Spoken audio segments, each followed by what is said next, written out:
Hello and welcome back to Parity Radio. In this episode, I speak to a gentleman by the name of Dan Forster, who is a lettering artist from the UK, whose father was also a lettering artist and like a world-renowned lettering artist called Tony Forster. And we discussed Dan's early influences, his college days, his creative process. We touch on AI a little bit, and we touch on sort of living up to his dad's legacy and if there's kind of a pressure with that. But yeah, I hope you enjoy.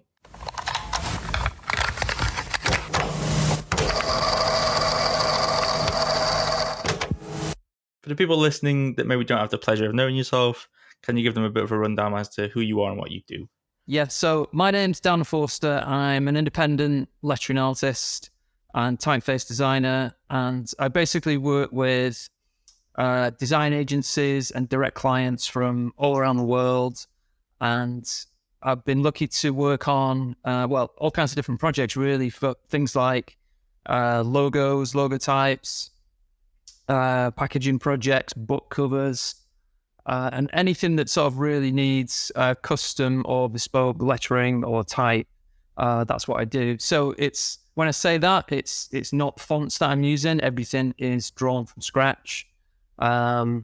And sort of how it works is an agency will come to me, usually a design agency, and they'll be working with a big brand. For instance, I worked with a company called Pearl Fisher last year, and one of their clients was SodaStream, and they were rebranding SodaStream, and they came to me to look at the logo type aspects. So they already sort of had something in mind, had a direction as to where they wanted to go, but they come to people like ourselves to really kind of craft and refine wordmark. And so sometimes it's a case of they've got an idea, sometimes it's a case of a client will want me to do some exploration work. So they'll have like a vague idea of what they want, but they want me to sort of explore different possibilities. So in that case, the project can go through more stages and could go in all kinds of different directions, really. So that's pretty much what I do. But I also do, beyond that, beyond logo types, I do a lot of illustrative and decorative type work as well. So that could be for things like posters or book covers, something a bit more embellishment. Just out of curiosity as well, have you ever thought about going into just design typefaces? Because you can obviously draw, with the SodaStream logo, that's kind of quite a normal sans serif typeface, isn't it? Have you ever thought about turning that into like a full thing, maybe? I have thought about type design in that sense, because I suppose you can describe type design in two ways. On the one hand, it's the most obvious way to think about it is designing typefaces. So obviously, like you say, that's full character sets with the numbers, and some of the character sets can be huge as well. But I suppose the other way to look at it is, the other way to look at type design is it can be custom lettering just for a logo. So it's literally just those characters that are used in the logo. But yeah, to answer your question, definitely I'd love to do typeface design. It's something that I'm actually tinkering with in the background. So I've been learning to use glyphs. I don't know if you heard of the software. But it's just one of those things. It's time, isn't it? All this stuff requires time. I've got a few ideas for typefaces that I would like to create and put out there, but they're just kind of background projects at the moment. So I'll just dip into it every now and then, and do a little bit of work on it. But I do have ideas that come up from time to time as well. You'll see something, or I'll be drawing something for a client or just a personal project, and you think, oh, actually that could be really great for a typeface. So sometimes I get distracted and I'll go off and just draw a couple of characters. I'll park it and then, put it on my list as something to come back to and revisit in the future. So yeah, at this point, to begin with, I like to ask people where their early interests come from. And obviously yours probably comes from your father, Tony Forster, who is sort of a world-renowned lettering artist in his own regard. But I wanted to ask, can you touch on the relationship you had with him when he was alive? And can you recall sort of the first spark that you ever had that sort of got things going for yourself? Yeah. So, well, obviously, yeah, he was a big inspiration in my life. Obviously, just growing up around him and hanging out in his studio as a kid was just really good fun. And, I spent a lot of time in there just like hassling him probably and pestering him to draw things for me or rummaging through his bookshelf. And, I remember I used to get into trouble for using all his letter set. So I'd just like steal a couple of sheets and then I'd use all the D's and he'd go mad. But yeah, it was really good fun, and just being in his studio, like I say, it was full of artworks and books, and he had all these amazing old signs, which we still got at my mum's house now.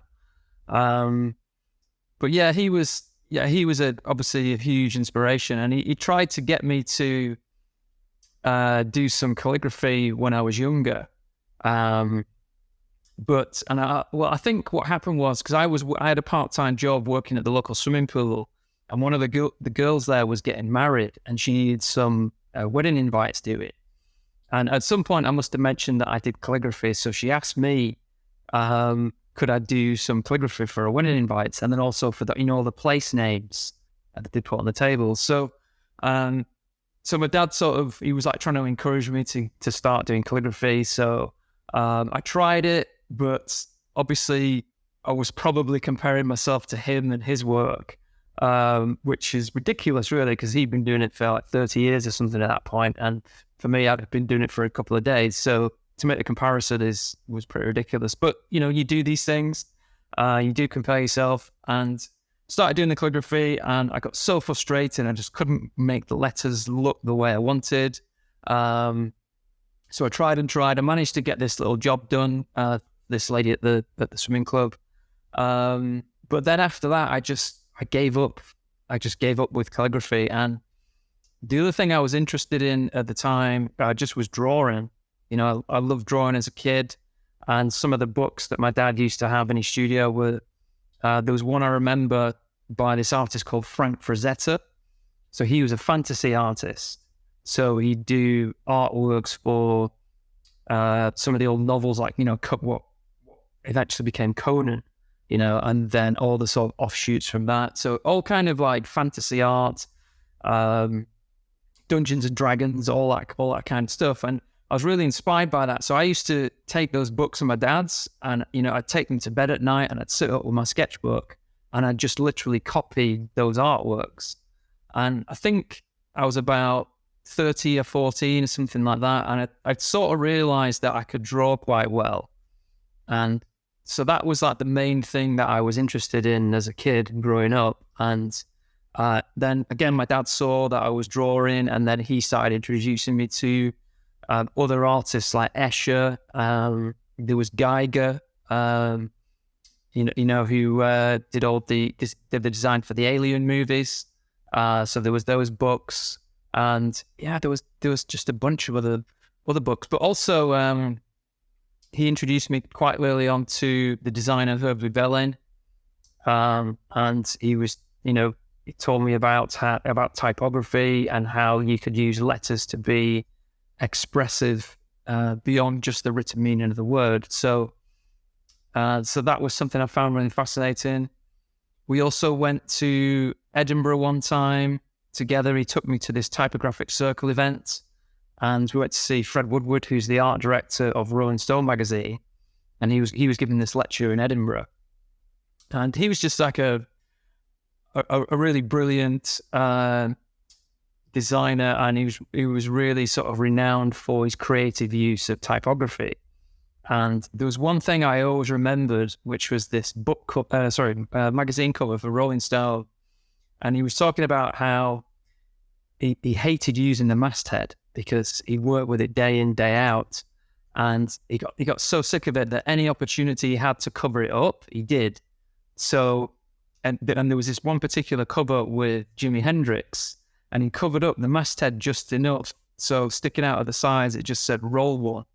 And I just thought that was absolutely genius. So there was things like that. Those are some like specific memories that I really remember that sort of really sparked my early interest in design, really. Have you ever thought about, had you not gone down this route, what you would have become instead of a lettering artist? Well, it did actually take me a while to become a lettering artist because I started out in graphic design. But yeah, I mean, it's always difficult when you're young. It's really hard to know what you want to do, especially when I was younger. So when I was like at school, when I was doing my options, it was like 1989, 1990. So I think the general sort of awareness of what the possibilities were for work in the creative fields were quite limited. So, I went in, to see my careers advisor at the time, and he told me that, well, because the other thing I was doing at the time was I used to compete as a swimmer when I was a kid, and I was actually quite good for a little while. So I went in and I basically told him that, all I really enjoyed doing at school was art, but I was also good at swimming. And he was just like, well, there's not really many options in those areas. So I just advise you to, take double science and, work harder at maths and English as well. So it wasn't really great advice, and when it came to my exams, I purposefully flunked my French exam so I could do an extra art period. So, I mean, art went well, got an A in art. But yeah, at school, I don't know. I didn't really enjoy it. Yeah, it was difficult. So I completely forgot what the question was. It was just if you hadn't gone down this path, you mentioned Wow. sort of illustration. Would you've gone into sort of more of an artsy kind of Yeah, role? I don't know. Drawing things like that. Well, because when I started working in design, I loved it at first, but after a period of time, um, my sort of interest waned a little bit, and I was always sort of on the lookout for something else. So when I was working in design, I tried doing some video work, I tried doing some web work, I ended up doing some app design at one point. So I tried all these different things and nothing was really grabbing me. But like I said, I always liked drawing as a kid, and illustration was something that I was quite interested in. So I started trying to do a bit of illustration work. Myself and my partner, Jan, we set up a little business together called The Lost Fox, whereby we were making and selling screen prints. So I was doing the illustrations and Jan was doing the screen printing. And so that was fun for a while. But then, yeah, when I eventually discovered lettering, I knew straight away that was it. And, I was off. Yeah, that was, but it was, yeah, it's just difficult to figure out. But what I'd say to people is, don't stop looking, and it's never too late to change your career. If you really want to do something, you can always make it happen. Oh, for sure, yeah. Especially nowadays where it's like there's a host of different things that, say, if you were jumping from, I don't know, being an optician to something else which needs a load of training, there's a lot of jobs that maybe don't need a crap load of training though. Like you could be a graphic designer, just kind of, you'd never be as skilled as someone who's got a degree and blah blah blah. But I don't think you need a degree anyway. But you could jump into it, couldn't you? Essentially, you could jump into it 2 feet first, straight into the deep end if you wanted to.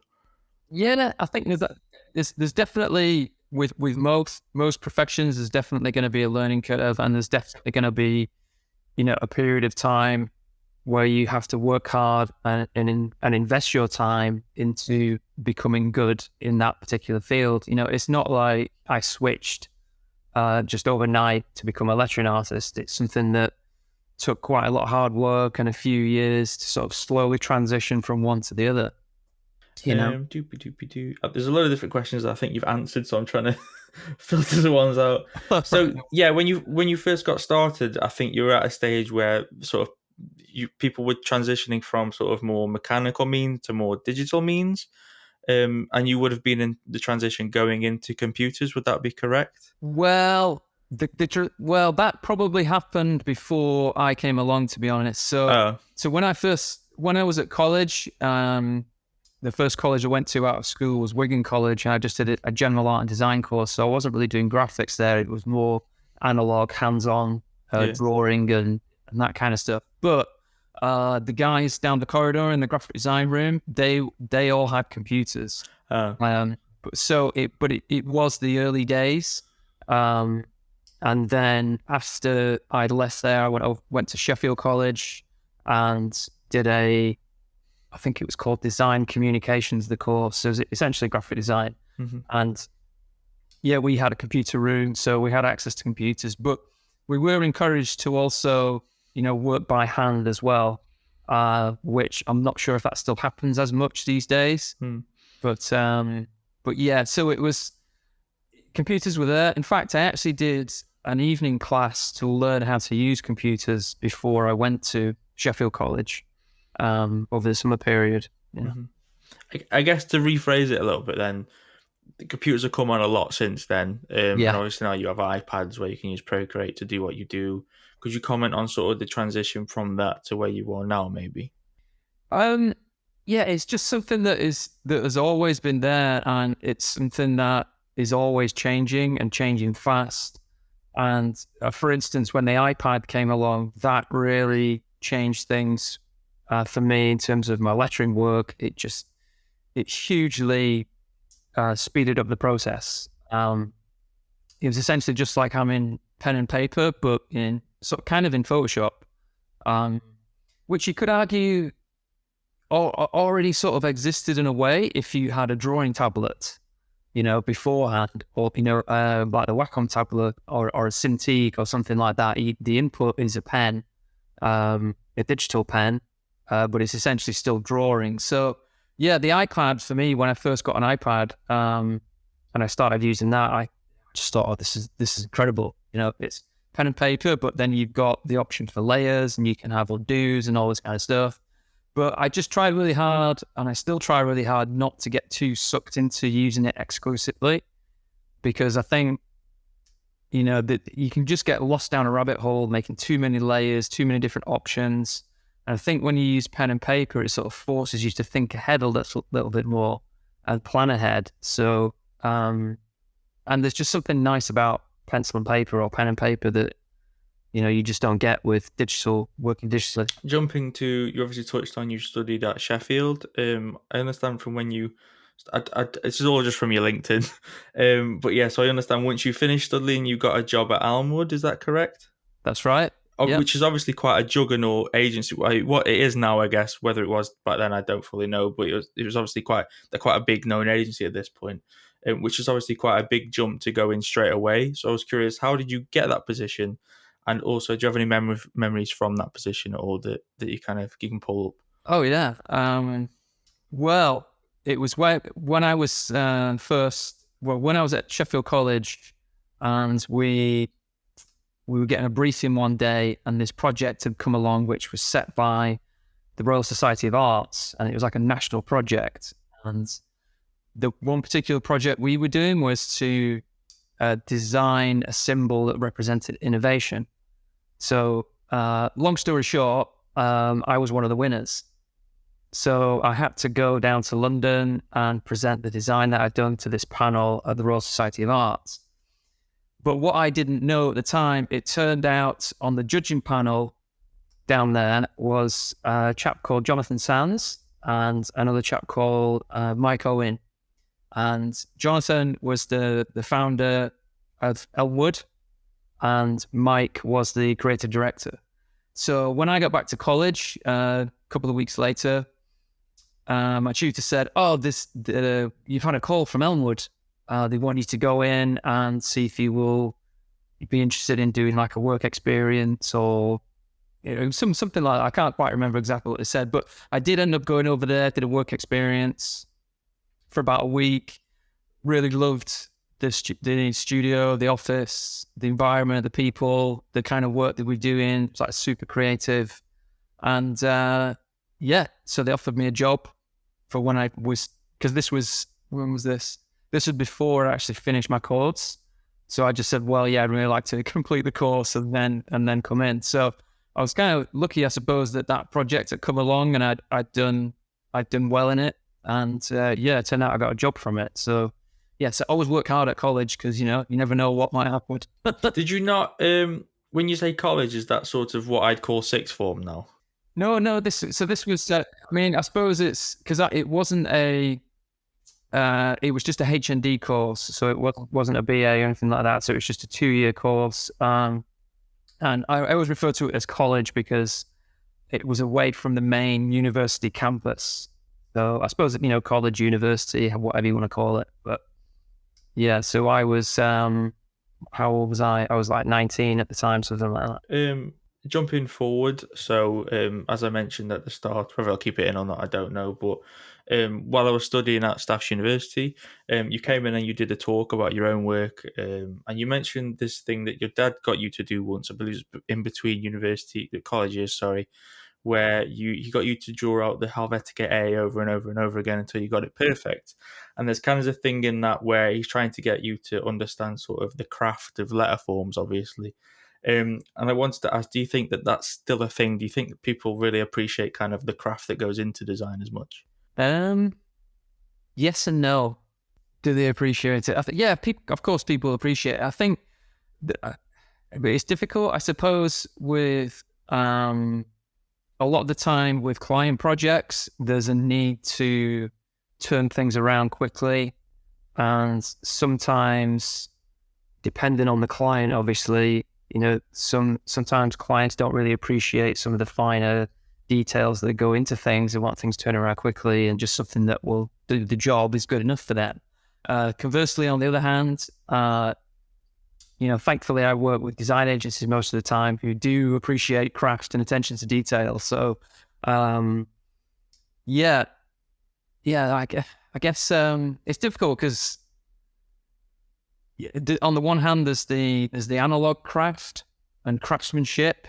So like some of the old school crafts, for instance, like gilding and glass cutting and all that kind of stuff, and many other sort of areas that are starting to disappear a little bit. I mean, thankfully, there are pockets of people keeping things alive, but a lot of some of these old crafts are starting to disappear. But I don't know, I do think with the advent of computers, there was a period of time where crafts disappeared, or or analog skills and crafts disappeared. But I think now people are hungry for those more hand-rendered sort of products, or whatever it might be. So yeah, I think some cases yes, some cases no. I think I had a conversation with my girlfriend about this the other day, because we talk a lot about AI is becoming a big thing now, and the fact that you could be able to click a button at some point and somebody will eventually be able to do what you do. Well, a computer will be able to do what you do to your standard at some point. I think it's inevitable, sadly, but there'll become a thing where it's like when you buy free range food. A lot of the time, it's kind of the same food, but you're paying for the ethics and the morals that come with it, as opposed that's what the price comes from, I think.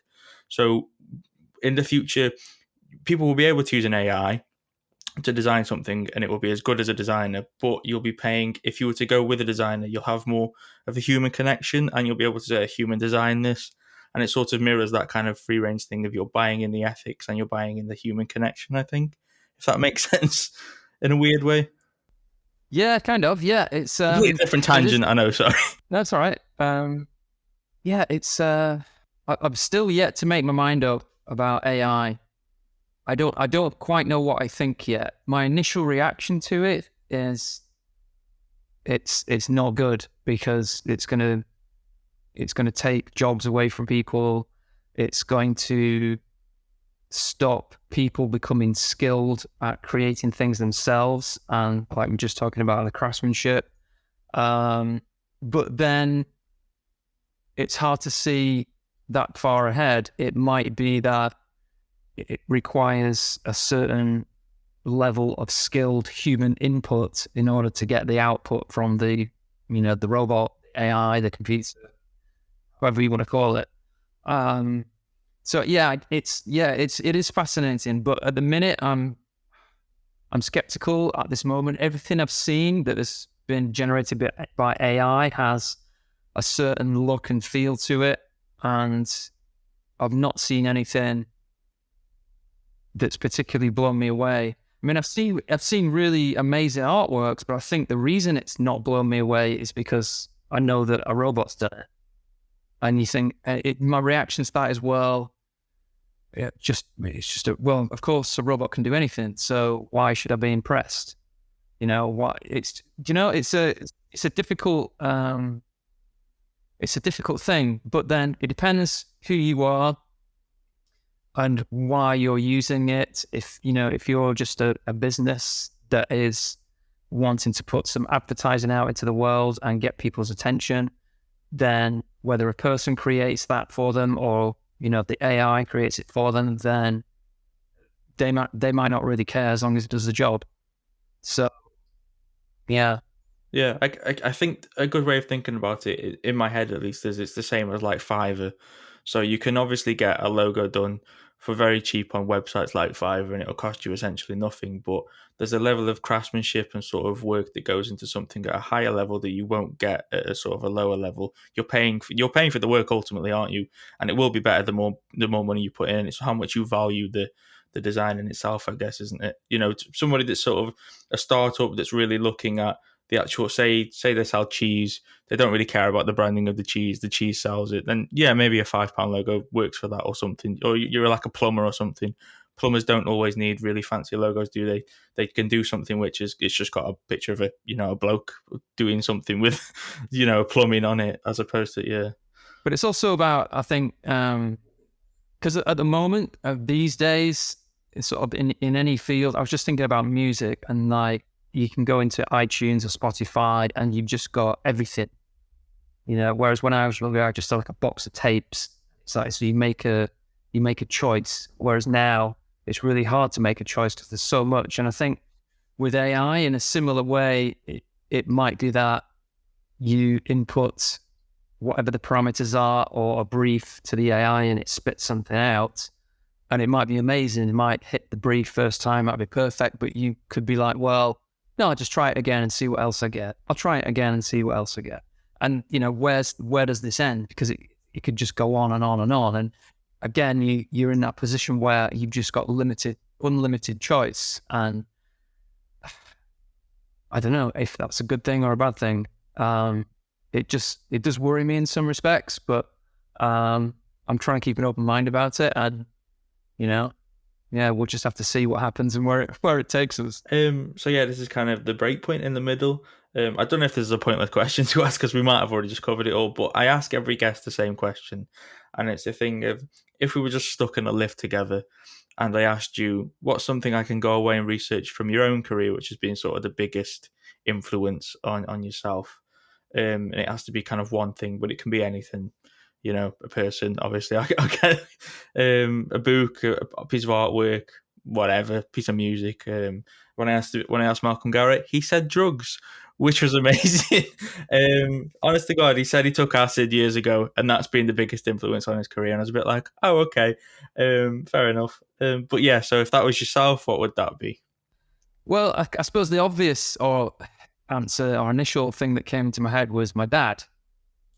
But just trying to sort of not give an obvious answer. I've always been a curious person, and I've always been curious about like any kind of creativity or any sort of work that I've done. I've always been curious about what else can I try? Is there something? Is there a way of approaching a project or whatever it might be in a different way? And I think that's something I've always been conscious of or aware of. I've always been curious, and I think I'm just really glad that I have that. Because I think that has served me quite well from a creative point of view. So I think it's a blessing and a curse sometimes, because you can be working on a project and you come up with a few ideas and you think, yeah, they're good, they're fine, but I'm always like, well, what else could I try? So yeah, and then I'll go off down a rabbit hole and spend another 2 days messing around with ideas. Sometimes they work, sometimes they don't, but yeah, I suppose I could say it's just a personal trait or something that I have. I don't know where it comes from. Yeah, but yeah, so it's not quite as simple as answer as drugs, but I wish I could have said that. So yeah, I guess jumping forward again to my next question. You did mention, I think you mentioned your process a little bit, and my girlfriend is a big fan of yours. She's a big fan of sort of big lettering and things like that. Hi, Sophie, if you listen to this. She won't be. I don't think she listens to them. bitch. But yeah. So she wanted me to ask you about your process. What normally goes into a project for yourself, sort of from start to finish. Do you have sort of a checklist that you go through or anything like that? Not really a checklist, but there is a process, and I suppose that process is different for client project versus the personal project. So for a personal project, to start with that, because it's kind of simpler in some ways. I mean, obviously it always starts with an idea or a thought, or like I was just talking about, a curiosity about, you'll see something and you think, well, could I make a piece of lettering out of that? Or what could I do with it? Could I approach it in a different way? So there's that sort of seed of an idea. And then from there, I always start with sketching. So it's either pen and paper or onto the iPad.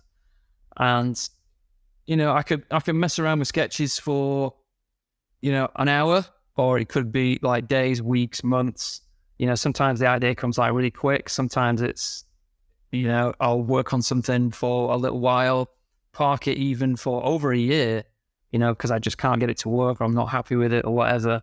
And then I'll come back to it at some point and you'll see it with fresh eyes because you've been away from it for so long. So I'll tweak it, change it, get it to the shape that I want it to be, or, shape that I'm happy with. And then once the sketch is done, I'll go into Illustrator, vector it. Well, actually, no, I don't always do that. To be honest, sometimes I would just create a high-res drawing in Procreate and then call it finished, and that'll be it. But a lot of the time, beyond that, it does go to Illustrator, create the vector, and then even beyond that, sometimes it's a Photoshop if there's like depth and dimension and that kind of thing. So yeah, I guess there's idea, sketching, vector, Photoshop.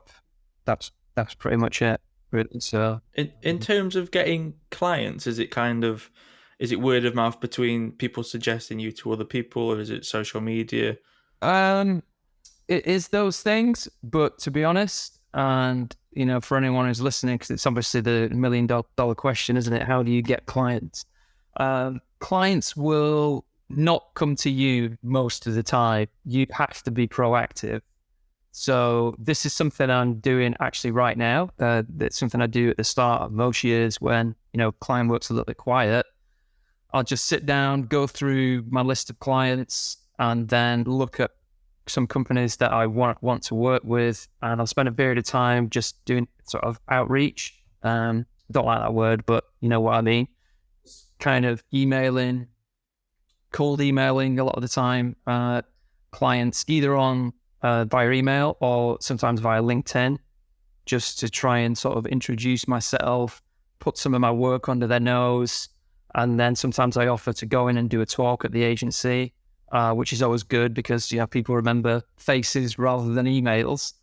So yeah, it's just getting work is one of the hardest things in any, I suppose, in any field of work, if you're a freelancer, if you work for yourself.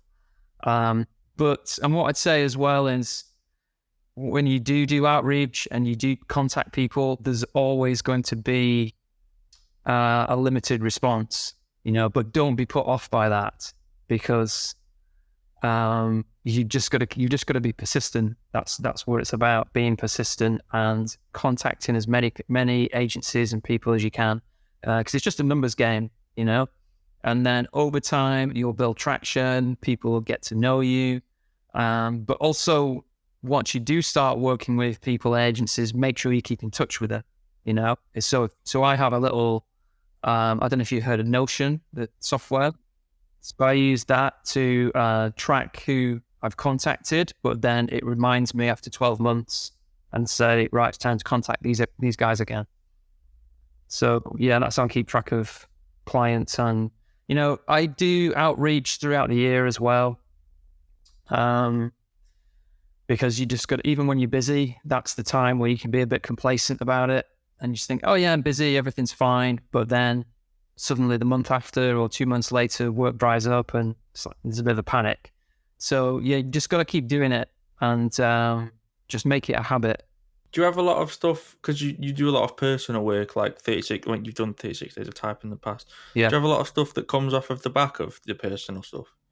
Yep, definitely. I don't know if you remember the presentation I gave to you guys. There was one project. It's Jessica Walsh and Walsh, and that was something that came off the back of doing a 36 Days of Type project, or well, attempting to do it. And I didn't actually have time that year, so I just drew this letter A, and I posted that. And I was in two minds to post it, to be honest, as well. But so glad that I did, because she saw it, and a few weeks later got in touch and asked me to work on these ampersands with her for identity.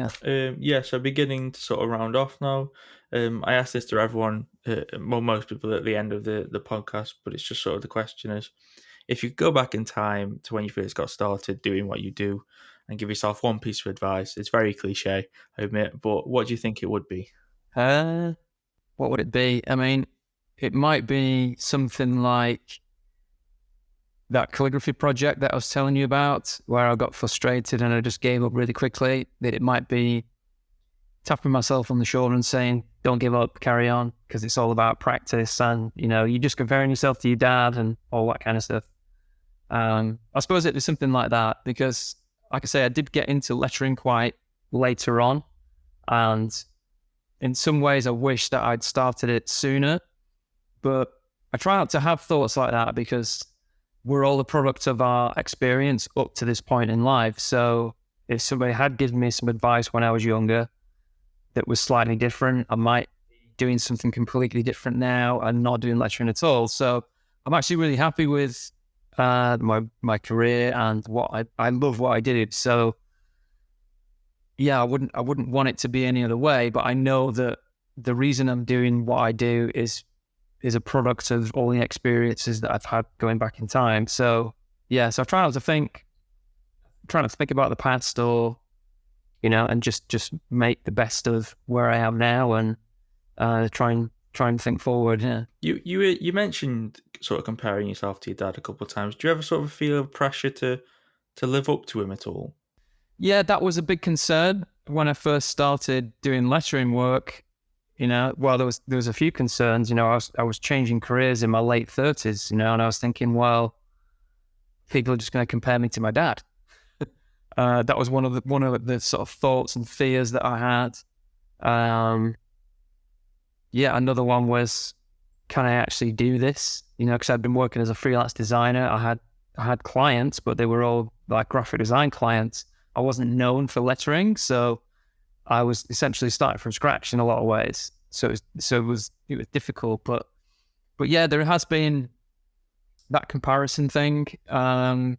Nobody's ever really mentioned it. Nobody's said, hey, "Oh, your dad's better than you," or "You're better than your dad," or whatever. Just for the record, I know my dad is like definitely way better than I am. But other people say, "Don't worry, it's not a competition. Just do what you do," and I think everybody should. I think that's probably good advice for everybody. It's not a competition. Just do what you do. Try and do it as best you can. It's good to be self-critical, but it's also, don't kill yourself. And if you want to do something, you think you maybe not quite as good as you could be, just keep going, just keep practicing, and you get better in time. Everything comes with experience. I think that's a very nice note to finish on. Super lastly, where can people find yourself online? So my website is danforster.com. So Forster spelled with an R, Forster. And my Instagram is the same, @Dan Forster. Twitter's the same, although I don't really use Twitter much, to be honest. I think LinkedIn is the same as well, Dan Forster. So yeah, same everywhere. Yeah. I hope you enjoyed. If you ever want to find me online, I am Pirated Material. Everywhere you can find me. Probably in your local Tesco or something. Yeah, I think that's it. This is episode 24, 23, something like that. And I shall see you again next time. And Happy New Year. Yeah. Bye.